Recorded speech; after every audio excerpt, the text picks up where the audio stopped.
Mara first began walking past the house in late November, when the air smelled faintly of wood smoke and rain, and the evenings came down like a curtain before she'd even closed the bookstore. She liked that walk, 10 minutes of quiet after the hum of the shop, the faint rustle of her bag as it bumped against her leg, the soft scrape of her boots on the pavement. It was a time when the day's chatter faded, replaced by the small, private thoughts that only seemed to come in the in-between hours. The house wasn't the kind you'd notice at first. It sat back just far enough that you had to look past a narrow strip of lawn and an iron fence with paint faded to a pale, bone white. The fence wasn't tall, but it gave the place a strange dignity, as though it were politely keeping the world at arm's length. In the upstairs window, there was always a light. Warm. Amber. Steady. Not the bright glare of modern bulbs, but a deep, golden glow, like the last sunlight caught in a glass of tea. Sometimes, in the wet dusk, that light seemed almost afloat, separate from the house, a quiet lantern waiting for someone who had yet to arrive. The front garden was neat, but oddly impersonal. Low hedges, clipped square. A patch of lawn with no flowers and no weeds. It looked maintained rather than loved, as if the person who tended it cared more for tidiness than beauty. It wasn't until a damp Tuesday in March that Mara saw the first note. It was tucked between the bars of the gate, folded once, its paper softened from the evening mist. She might have walked past it if the pale corner hadn't caught her eye. Stepping closer, she read the words written in small, careful handwriting. "Do you remember the rain?" She glanced around, as if someone might be watching. But Wren Street was empty, only the slow sound of water slipping into the gutters and the far-off hum of a bus turning onto another road. The next evening, the note was gone, replaced with another in the same place. "You left the door open." The handwriting was identical. Neat. Even. The kind of writing that made you think of someone sitting very still as they formed each letter. By Friday, there were 3 notes waiting together, tucked in a small, tidy fan between the bars. "You found the photograph. It wasn't an accident. The upstairs light is on for you." Mara stood there longer than she meant to, reading each one twice, feeling the quiet hum of the street around her. She didn't take them with her. She never did. But that night, for the first time, she dreamed of the house. In the dream, she stood in a hallway where the air was warm and faintly scented with wood polish. The floors were dark and smooth, catching the light from somewhere unseen. And from a room beyond, a piano was playing, slow, deliberate notes that hung in the air long after they were struck. When she woke, the sound still seemed to be there, faint but certain, like something remembered rather than heard. For the next week, Mara found herself looking forward to the walk home more than she admitted to herself. It wasn't just the quiet or the cool air, it was the moment she turned the corner onto Wren Street and saw the house again, exactly as she'd left it. The lamp was always on. The garden unchanged. And almost every evening, another note was waiting. They weren't always as strange as the first few. Some were, almost tender. "You stayed longer than you said you would. The key is where you left it. The rain will be heavier tonight." Others made her pause with her hand still resting on the iron bars. "There are footsteps in the hall. Don't go into the attic. The piano is out of tune." She never saw who placed them there. Not a glimpse of movement in the upstairs window, not a shadow behind the curtains. The street was always still, the air thick with the quiet of early evening. And yet, in her dreams, the house grew more vivid. It was no longer just the hallway. She began to find herself in other rooms, a small parlor with shelves of books whose titles she couldn't quite read, a narrow kitchen where a teacup waited on the counter, still faintly warm to the touch. The piano music returned each night. Sometimes she would follow it, moving through the rooms in that unhurried way you can only move in dreams. But the door to the room where it played was never open. By morning, the music stayed with her, not as sound, but as a rhythm in the way she noticed things. The drip of a tap in the bookstore's back room. The slow squeak of the sign swinging above the shop door when the wind shifted. The deliberate steps of her own feet on the pavement. One evening, she passed the gate and found no note waiting. She stood there a moment longer than usual, looking at the faint reflection of the lamp's glow on the rain-dark pavement. She told herself she was relieved, that perhaps the strange game was over. But that night, her dream was different. She was in the hallway again, but the air felt heavier. The amber light spilled down the staircase, and this time, the piano had stopped before she arrived. From somewhere above, she thought she heard the faintest sound, the rustle of paper being unfolded. And then, very softly, the sound of her name. She woke with the taste of rain in her mouth. By the time the third week came, Mara noticed the change without realizing it had been happening. Her walk home had grown slower. She found herself lingering in front of shop windows she'd never paid much attention to before, or pausing beneath the awning of a corner cafe just to watch the way the rain darkened the cobblestones. It wasn't that she didn't want to get home, it was that she didn't want to reach Wren Street too quickly. The house seemed different now, though she couldn't say why. The lamp in the upstairs window burned just as steadily. The hedges were as neatly trimmed as ever. And yet, each time she looked at it, she felt as if something had shifted. As though a picture she knew by heart had been taken from a slightly different angle. The notes had become less frequent, but when they appeared, they were more precise. One evening, she found a single slip of paper that read, "The photograph is in the top drawer. Another night. The piano waits for you after the third step." She didn't know what that meant. She didn't try to. The dreams came whether she wanted them or not. She no longer woke unsure of whether she'd been dreaming, the nights had a continuous thread now, as if she were simply returning to the same place she'd left. One night, she dreamed she was sitting in a small room at the back of the house.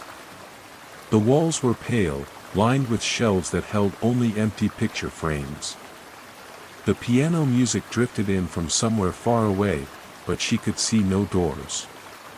On the shelf nearest to her was a single book. Its cover was blank. When she opened it, there was no text, only a folded note resting inside. In her dream, she read it clearly. "Do you remember the rain?" When she woke, the air in her bedroom was damp and cool, though she had not opened her window. The next evening, as she turned the corner, she noticed something she was certain had not been there before. The iron gate was shut as always, but the latch was unhooked. She stood there for a long time, the faint hum of the streetlights above her, the sound of her own breath loud in her ears. She didn't move forward. She didn't step back. She only watched the steady amber light in the window until her eyes grew tired from the rain. The latch was unhooked again the next night. Mara noticed it from halfway down the block, the faint silver gleam catching in the lamplight. It was strange how her pace didn't change. She neither hurried toward it nor slowed to delay the moment. It was as though her body already knew exactly how many steps it would take to get there. The rain had been falling for hours, but lightly, a steady whisper that made the street look like brushed velvet. The smell of it hung in the air, cool and clean, with the faint mineral scent of wet stone. She stopped at the gate. The lamp in the upstairs window glowed as it always did, its light a constant presence against the shifting dark. The garden looked the same, the trimmed hedges, the square of perfect lawn, but the stillness of it felt heavier. A note was waiting. Not folded this time, but lying flat across the top bar of the gate, held in place by a droplet of rain. The paper was darkened where the water had touched it. It read, "The door is not locked." She didn't pick it up. She simply read it once, then again, before letting her gaze drift upward to the window. No movement. No shadow. Just that amber glow, steady and unblinking. She pushed the gate open. It made no sound. The path was short, but each step felt separate from the last, as though the air itself was thicker here. The rain seemed quieter on this side of the fence, the sound wrapped in something softer, muted like a voice behind a closed door. At the end of the path, the front door stood closed. Water streaked the brass handle. The keyhole was an old one, the kind shaped like a teardrop. Mara stood there, her umbrella dripping against the steps, her breath a slow, visible cloud. She didn't reach for the handle. Instead, she listened. Somewhere inside, faint at first, almost a memory, the piano was playing again. The same slow, patient notes from her dreams, each one falling into the silence like a pebble into still water. She stayed there long enough for the music to stop. Only then did she turn, walk back down the path, and close the gate behind her. That night, her dream began where she had left. She was standing on the doorstep of the house, her hand already on the door. In her dream, the rain had stopped. The air was cool but still, the kind that feels like it has been waiting all day for someone to open a door. Mara's hand rested on the brass handle. It was cold at first, then warmer, as though it had been held recently. The door gave way with the slightest pressure. No creak. No resistance. The hallway was lit by the same amber glow as the window upstairs, though here it seemed softer, as if filtered through time itself. The walls were pale, not white, but the color of pages left too long in the sun. The floorboards were dark and polished, and each reflected a faint, wavering light from above. The air smelled faintly of wood polish and something floral she couldn't quite name. It was not the smell of fresh flowers, but of something dried and kept, pressed between the pages of an old book. She stepped forward. The sound of her shoes was muffled, as though the house itself was listening and preferred quiet. Somewhere beyond the hall, the piano began to play again. Not loudly, just enough for the notes to find their way to her without haste. To her right, there was a small parlor. The curtains were drawn, but thin enough to let in the dim glow of the street lamps outside. A sofa sat beneath the window, its fabric a faded green. On the table beside it, a teacup rested on a saucer, steam no longer rising, but the faintest trace of warmth still lingering in the porcelain. She didn't touch it. To her left, a narrow doorway led to what looked like a kitchen. The counters were bare, the sink empty, the faint scent of soap in the air. There was no sign of anyone having cooked there, but the clock above the stove ticked softly, as if marking a time no one was keeping. She returned to the hallway. The staircase rose in a gentle curve, the runner along its steps a deep burgundy. Halfway up, the amber light spilled more brightly from above, casting long shadows that swayed almost imperceptibly, as though something unseen was moving just out of view. The piano stopped. Her hand was on the banister when she heard it, a sound not quite a voice, but close, almost the shape of a word. It came from somewhere upstairs, soft and deliberate. It might have been her name. The staircase rose gently, each step seeming to lift her into a quieter part of the air. By the time she reached the third step, the house felt different. Not warmer or colder, but somehow more aware, as though it recognized her weight on the boards. The amber light above spilled over the edge of the landing in soft ribbons, touching the banister and the walls with the faintest shimmer. It made the old wallpaper, a pale, faded pattern of climbing ivy, look almost alive. Halfway up, she paused. The silence was deep, but not empty. It was the kind of silence that seemed to hold a shape, as if something unseen stood just beyond it. Her hand moved slowly along the polished curve of the banister. The wood was smooth under her palm, worn by other hands, other years. The piano did not start again.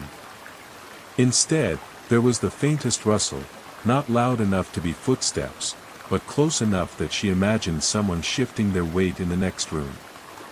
She reached the top. The landing stretched in two directions. To the left, a short hallway led to a closed door from which the amber light shone most brightly, spilling out through the narrow gap at the bottom. To the right, a longer hall disappeared into shadow, the walls lined with picture frames. She turned toward the right first. The frames held photographs in black and white, but many were blurred, the shapes in them indistinct, as if caught in motion. Some were empty, only the faint outline of where a photograph had once been. And yet she felt certain they were not blank, only waiting for the right moment to be seen. At the end of the hall was a window, its curtains drawn halfway.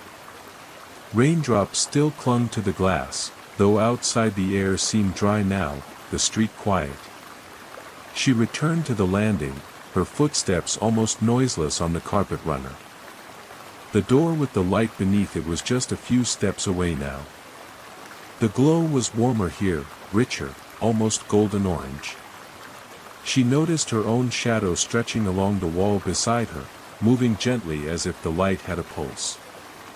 Her fingers hovered near the doorknob, but she didn't touch it. From the other side came that same sound again, the soft, deliberate shape of her name. For a long time, Mara stood in front of the door without moving. The amber glow slipping through the gap at the bottom felt alive, as though it breathed in time with her own chest.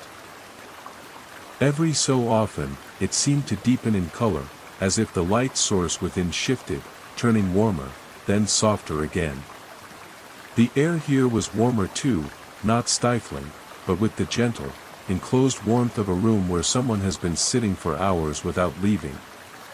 That faint floral scent she'd noticed downstairs was stronger here, woven into the smell of polished wood and something faintly metallic, like the tang of old keys. When she finally touched the knob, it was warm. The metal fit perfectly in her palm, as if it had been waiting for her hand. The door opened without resistance. The room inside was smaller than she had expected. The lamp that had cast its glow into the hallway stood on a small table in the corner, its shade made of a delicate, patterned fabric that looked older than the house itself. The light was low but steady, filling the space in soft gold. Against the far wall stood an upright piano. Its surface was dark, almost black, polished to a sheen that caught the lamplight like water. The keys were uncovered, but no hands touched them. Beside the piano was a wooden chair, angled slightly as though someone had just stood up from it. On the seat lay a single sheet of paper, a folded note. Mara stepped closer. The floor creaked softly beneath her, though not in a way that felt like warning, more like acknowledgement. The note's paper was thick, slightly yellowed. When she unfolded it, the handwriting was instantly familiar. "You left the door open." The words were the same as one of the earliest notes she had seen at the gate, but here they seemed different, not an instruction, not a statement, but something closer to a memory. She read it twice, then placed it back on the chair exactly as she had found it. Only then did she realize she was not alone. From the corner of the room, beyond the reach of the lamplight, a shadow shifted. Not quick, not sharp, but slowly, like someone turning toward her. And again, softly, it spoke her name. The sound of her name hung in the air like the last note of a song, trembling so faintly she wasn't sure if it was still there or only in her mind. Mara didn't move toward the shadow, nor away from it. She stood with the folded note still on the chair beside her, her fingers resting lightly on the smooth wooden edge. The lamp cast a perfect circle of light that did not quite reach the far corner. The darkness there was soft rather than sharp, the kind of shadow you might imagine could hold a chair, a trunk, or a person sitting very still. Her eyes adjusted slowly. There was the faintest suggestion of shape, a curve that might have been a shoulder, the slope of a head tilted slightly in thought. But no details, no edges. The piano sat between them like a quiet witness. Its keys gleamed in the lamplight, and she thought she saw the faintest tremor in one of the white keys, as though it had been pressed and released a moment before she entered. She let her gaze drift around the room.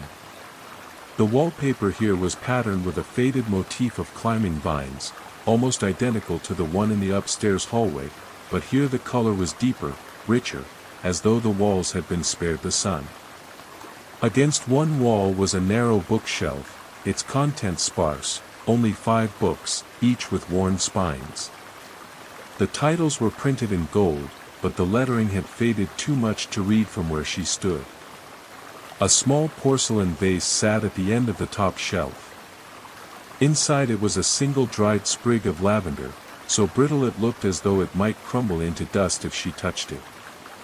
From the shadowed corner came the faintest sound, a shift of fabric, a breath, a small creak as though weight had been redistributed.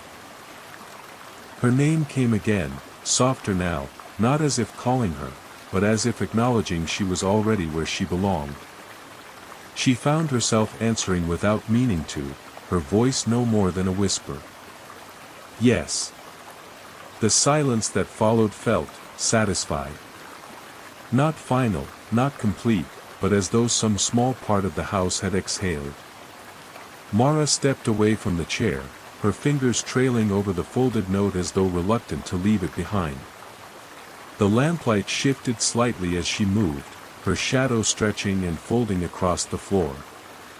Each step toward the corner felt both heavier and lighter at once, as if the air there were thicker, yet pulling her in with the gentlest current. The figure, if it was a figure, did not move away. It remained perfectly still, its edges soft, refusing to sharpen no matter how her eyes strained to find them. As she crossed the room, she passed the piano. Her fingertips grazed its polished surface, and a faint vibration answered. Not quite a note, more like the memory of one, the way a string remembers being plucked. The scent of lavender grew stronger. She glanced toward the small vase on the shelf and saw that the dried sprig now seemed slightly fresher, its faded purple a shade deeper than before. Finally, she reached the edge of the lamplight's circle. The shadow before her was not a solid thing. It was layered, as though several shapes, faint and transparent, overlapped in the same place. A chair. The curve of a shoulder. A suggestion of a hand resting on the armrest. But as her gaze, she knelt slowly, the wood cool under her fingertips as she lifted it. The box was lighter than she expected. When she opened it, there was only one thing inside, a single brass key. It was small, no bigger than her thumb, but it looked well used. The grooves were worn smooth in places, and the metal was warm, as though someone had been holding it a moment before. When she looked up again, the shadow in the corner was gone. The space was empty, only the faint curve of the wall and the soft light spilling past her. But in the quiet, she could still hear the breath of her name, as though the house itself had whispered it directly into her ear. Mara closed the small wooden box and held it to her chest for a moment before setting it back exactly where she had found it. The key, though, she kept in her palm. Its shape pressed gently into her skin, not sharp, but definite, as if reminding her that it was real and not part of the slow dream she seemed to be walking through. When she stepped back into the lamplight, the warmth seemed to shift with her, almost like it was following. The piano sat silent, the notes still waiting on the chair, the lavender still standing perfectly upright in its vase. She paused at the doorway, looking back once more. The corner where the shadow had been was now only shadow, the ordinary kind. Yet the room seemed subtly altered, as though something had been acknowledged, some unspoken exchange completed. Out in the hallway, the house greeted her with its familiar hush. She turned the key over in her fingers, noticing for the first time a faint engraving along the shaft. It was so worn she could barely make it out, a series of loops and lines that might have been letters, or might have been a simple decorative curl. The key felt like it belonged to a door that wasn't obvious, not one in plain sight. She thought of the upstairs room she hadn't explored, of the locked cabinet she had noticed in the front room, of the narrow door beneath the staircase whose handle had refused to turn. As she moved down the hall, her steps were slow, not out of hesitation but to listen, to hear if the house might guide her. Once, she thought she heard the faint sound of a door clicking open somewhere ahead, but when she rounded the corner, the hallway was empty. Her eyes fell on the narrow staircase that led down into the part of the house she had yet to see, the basement level. The air at the top of the stairs was cooler, carrying the faint scent of stone and something older still. The brass key seemed warmer now in her hand. She began to descend. The stairs creaked faintly beneath her, the wood softened by years but still strong enough to hold her weight. Her hand slid along the banister, feeling the places where the varnish had worn smooth under countless passes. The air changed as she descended, each step carrying her further from the warm lamplight of the upper floor and deeper into the cooler breath of stone and earth. The smell was layered, old timber, a hint of dust, and something faintly metallic. The walls narrowed slightly near the bottom, the last few steps disappearing into a shadow that was almost solid. Mara paused, letting her eyes adjust, and noticed a faint line of light spilling from beneath a door directly ahead. The brass key grew heavier in her palm. Not physically, but in presence, as though it knew this was where it was meant to go. She approached the door, her footsteps making no sound now. The wood was dark and dry, its surface marked by small scratches, as if something had tried to claw its way in, or out, long ago. The handle was simple, worn smooth, and when she tried it, it turned easily. But the door didn't open. Something was keeping it closed. She leaned closer and saw the small, round keyhole just beneath the latch. It was exactly the right size for the brass key she held. For a moment, she hesitated. There was no fear exactly, only a deep, unshakable awareness that whatever lay beyond was not simply another room. The house seemed to lean in around her, listening. Even the silence felt expectant. Slowly, she slid the key into the lock. It fit perfectly, so smoothly it was as though it had been waiting for her hand. When she turned it, the sound was louder than it should have been, a slow, resonant click that seemed to echo far beyond the basement walls. The door shifted slightly, no more than a breath, as though something on the other side had stepped back to make room for her. The door swung inward with a soft sigh, as though releasing air it had been holding for decades. Beyond it was a narrow passageway, its walls lined with smooth stone rather than wood. A faint, steady glow came from somewhere ahead. Not bright enough to chase away the shadows, but enough to guide her. She stepped inside. The air here was different, not stale or heavy like most basements. It was cool, almost fresh, carrying the faintest scent of rain on dry soil. Her footsteps should have echoed against the stone, but they didn't. The silence was complete, almost thick enough to touch. The passage opened into a small chamber. At first glance, it looked as though it had been untouched for years, yet there was no dust anywhere. The floor was bare stone, swept clean.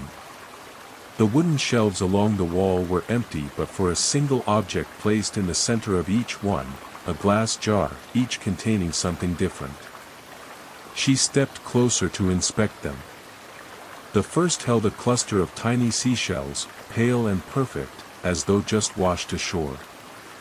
The next contained a single black feather, suspended in the middle as if caught mid-fall. Another held a coil of fine silver thread wound tightly around a small spool. In the corner of the room stood a wooden chair.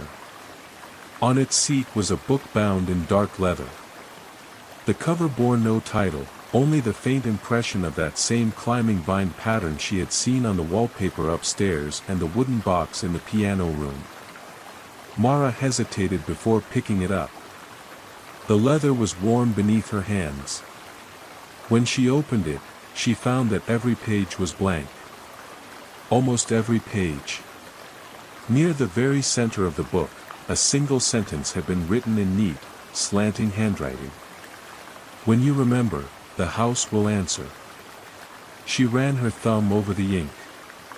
It felt faintly raised, as though written only moments before. Somewhere behind her, in the passage she had entered through, she thought she heard a soft footstep. Mara turned her head slowly toward the passage. The air there was just as still as before, but the sound, if it had been a footstep, had not come again. Instead, there was a different kind of movement. The faintest, almost imperceptible shift in the quality of the silence. It was like the quiet had grown denser, taking on a weight she could feel along the edges of her skin. She closed the leather book and set it gently back on the chair.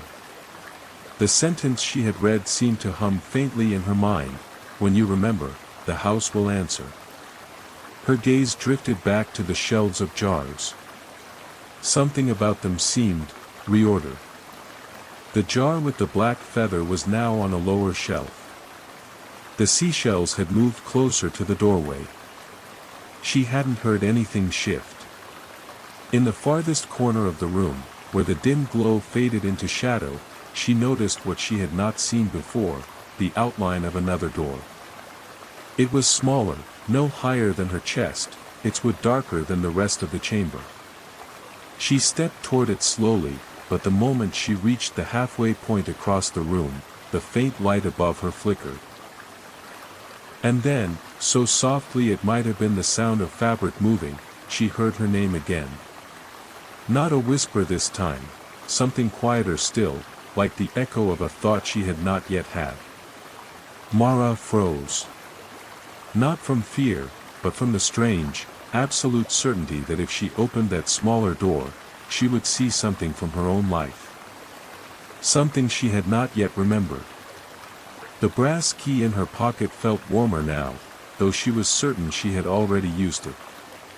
She took another step forward, the stone beneath her feet cool and unyielding. The small door seemed even darker now, as though it absorbed the faint glow rather than reflected it. Kneeling, Mara touched its surface. It was smoother than she expected, the wood almost silk-like under her fingertips, but colder than the air in the room. There was no handle, only a keyhole. Her hand moved instinctively to the brass key in her pocket. When she pulled it out, she noticed something impossible. The engraving along its shaft was no longer faint. The looping lines had sharpened into clear letters. They formed her own name. Her breath caught. She glanced back at the leather book on the chair, half expecting to find another line of writing waiting for her. But it remained exactly as she had left it, the single sentence still centered in the middle of blank pages.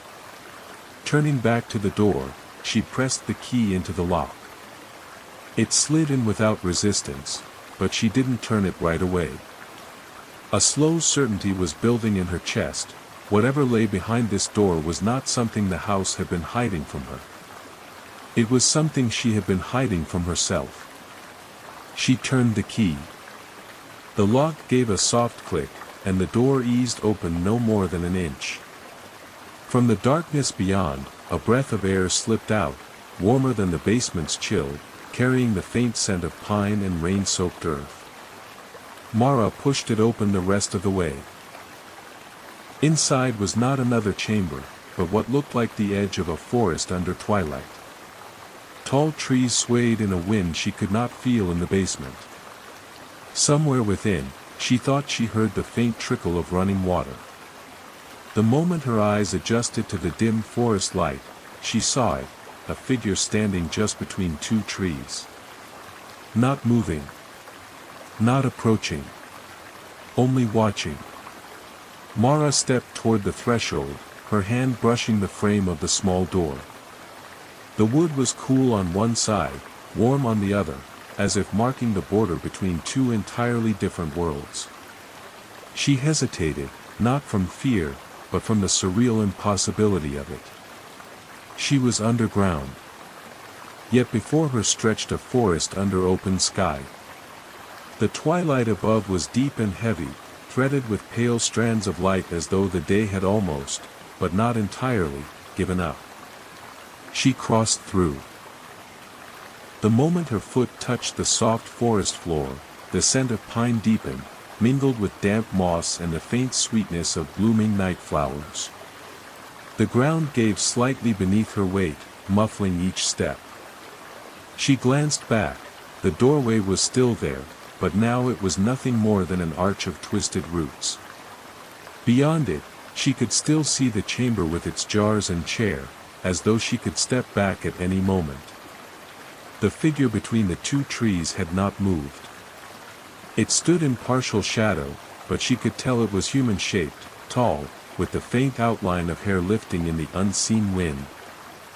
"Who are you?" she asked, her voice sounding smaller here. The figure tilted its head slightly.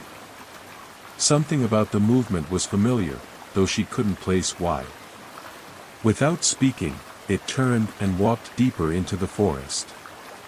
Mara felt a pull, gentle but irresistible, to follow. They walked for what felt like minutes, though the twilight never seemed to shift toward night. The trees grew taller, their trunks silver-gray in the dim light. Birdsong murmured somewhere far off, low and rhythmic, like a slow heartbeat. The figure finally stopped in a clearing. At its center was a stone well, its surface covered by a round wooden lid. Vines grew thickly over the stones, their leaves whispering in the wind. The figure stepped aside, gesturing to the well as though offering it to her. Mara approached, her hand brushing the wood of the lid. It was warm, unnervingly so, as though something beneath was generating heat. She looked back toward the figure, but it was no longer there. Only the trees stood around her now. From beneath the well lid came a sound. Not water. Not wind. A slow, deliberate knocking. 3 times. Pause. 3 times again. And then, a voice. Soft. Low. And impossible. It was her own voice. "Mara, let me out."